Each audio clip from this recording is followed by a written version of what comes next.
એવું કરાય કે હમણાં આપણે ઘરે ઉભા રહે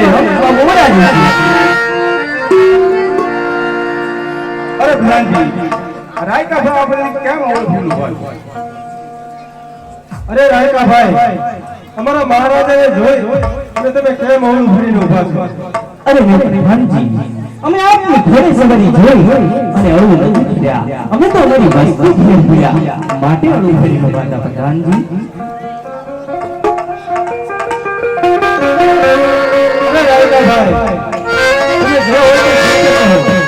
જે આને મહાનતા કે ભેર ભૂજા પ્રધાનજી